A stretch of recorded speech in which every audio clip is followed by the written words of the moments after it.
뉴젠. 샬롬, 뉴젠 중등부, 고등부 친구들 한 주 잘 지내고 있나요? 오늘도 주의 말씀을 통해 우리 청소년 친구들에게 하나님의 은혜가 충만하길 소망합니다. 오늘은 지난 주일에 배운 가스펠 프로젝트 신약 4권 1과 약속된 성령님이 드디어 오시다를 함께 나누고자 합니다. 여러분, 여태까지 받은 선물 중 가장 최고였던 것은 무엇인가요? 구원이라고요? 그쵸, 맞죠, 구원이죠. 그럼 구원 말고는요?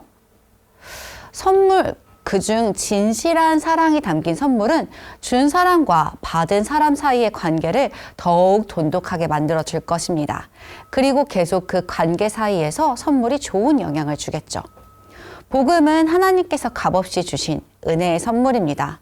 복음에 대해 이미 구약에서 예언되었고 복음서에서 처음 드러났으며 실현되었고 사도행전을 비롯한 나머지 신약에서 선포되고 해석되었습니다.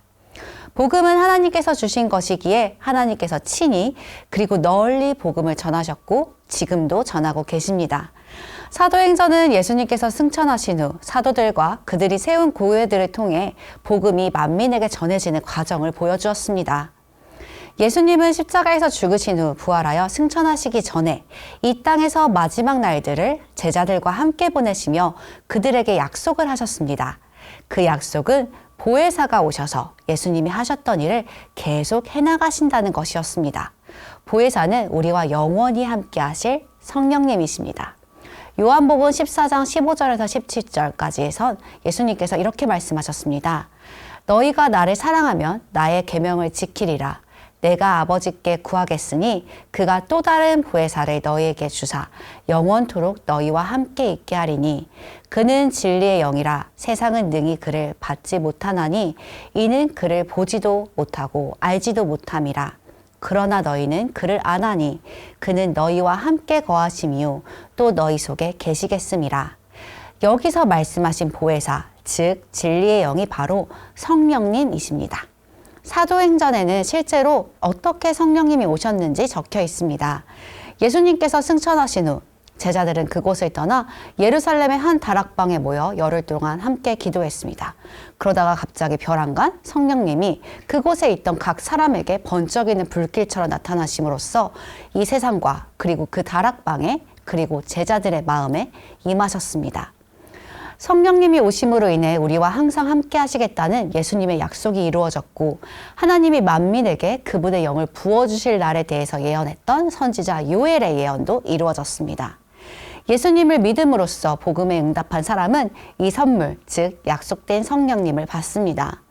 성령님은 하나님의 구속사역에 참여하도록 우리를 초청하시고 우리에게 능력을 주실 뿐만 아니라 이 사역에서 절대로 혼자가 아니라는 확신을 갖게 하십니다. 예수님은 육신을 입고 우리 가운데 거하시며 하나님이 우리와 함께 하신다는 임마누엘 약속을 성취하셨고 성령님께서는 세상 끝날까지 우리와 함께 하시며 우리 안에 계십니다.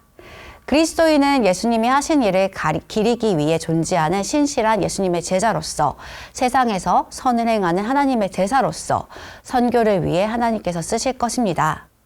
교회를 통해 하나님의 세상에서 성령님으로 말미암아 일하실 때 하나님 나라가 계속해서 확장해 나갈 것입니다. 우리에게 오신 성령님은 오래 지나지 않아 우리가 깨달을 수 있도록 그분의 열정과 목적을 드러내셨습니다. 각 사람들은 성령의 충만함을 받고 성령이 말하게 하심에 따라 다른 언어로 말하기 시작하겠습니다.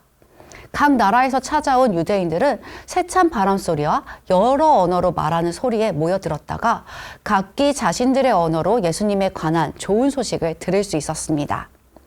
성령으로 충만했던 베드로는 사람들 앞에서 설교하기 시작했습니다.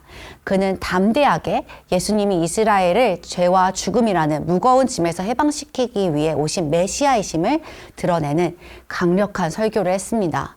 벅찬 기쁨과 사랑, 즐거움은 우리로 하여금 잠잠히 있을 수 없게 합니다. 사도행전을 보면 성령님 역시 우리로 하여금 말하도록 하고 있다는 것을 알 수 있습니다. 교회는 성령으로 가득 차 세상으로 나아가 하나님의 예수님 안에서 화목해하는 사역을 성취하셨다고 하는 복음을 전해야 합니다.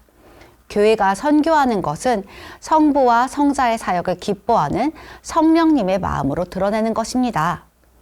성령님이 오시면 우리는 생명과 성장을 또한 경험하게 됩니다. 우리는 이 성장과 비슷한 모습을 나무 가지와 뿌리에서 볼 수 있습니다. 하나님 나라는 교회의 선교를 통해 세상에 퍼지며 성장합니다. 또한 내부적으로는 나무 뿌리처럼 깊게 겉으로 드러나지 않고 안정적인 거룩한 관계의 모습으로 내부에서 자라납니다. 초기 교회에서 이러한 모습을 보여줍니다. 신도의 수가 3,000이나 늘어난 것, 서로 교제하며 기도하기를 힘쓰고 서로 물건을 나눠 쓰고 날마다 성전에서 모이며 함께 식사하는 등 이들 안에서도 성령 안에서 깊은 관계를 가지며 내적 성장을 하게 되었습니다. 성령님이 우리의 마음에 자리 잡으시면 하나님을 향한 사랑과 같은 믿음을 가진 이웃을 향한 사랑이 우리에게 넘쳐 흐릅니다. 이와 같이 하나님과 다른 사람들을 향한 두 줄기의 사랑이 크리스찬의 삶의 전체를 이끄는 원동력이 됩니다. 하나님을 향한 사랑은 세상으로 나아가며 복음을 전하도록, 또한 형제자매를 향한 사랑은 하나님과 백성과 풍성하면서 깊은 관계를 맺도록 우리를 인도합니다. 예수님께서 승천하시기 직전에 제자들에게 예루살렘에서 기다리라고 하신 성령님은 하나님의 백성의 마음을 열어주시는 은혜를 주십니다. 이 은혜를 받은 사람들은 예수님을 주님과 구주로 영접하며 그런 사람들에게 성령님은 세상으로서 그리스도의 증인으로 서도록 능력을 주실 것입니다. 성령님은 우리로 하여금 예수님을 더욱 닮아가게 하는 것입니다. 우리가 성령 충만하여 예수 그리스도의 복음 안에 거할 때 사랑과 기쁨이 넘쳐 자연스럽게 주변 사람들에게 그리스도에 대한 사랑과 기쁨이 흘러갈 것입니다. 이는 자연스럽게 복음을 전하는 최고의 방법입니다. 우리 뉴젠 중등부 고등부 친구들이 성령 충만하여 주변 사람들에게 그리스도의 사랑을 흘려보내므로 하나님의 나라가 이 땅에 임하길 소망합니다. 함께 기도하겠습니다. 사랑의 하나님, 우리에게 믿음으로 성령님을 보내주시니 감사드립니다. 우리가 믿음으로 성령님께서 오셨으니 이제 그 이끄심에 따라 살길 소망합니다. 우리 모두 성령 충만하여 그리스도에 대한 사랑과 기쁨이 주변에 흘러 하나님의 영광이 드러나고 하나님 나라가 확장되는 역사를 보게 하여 주시옵소서. 감사드리며 예수님의 이름으로 기도드립니다. 아멘.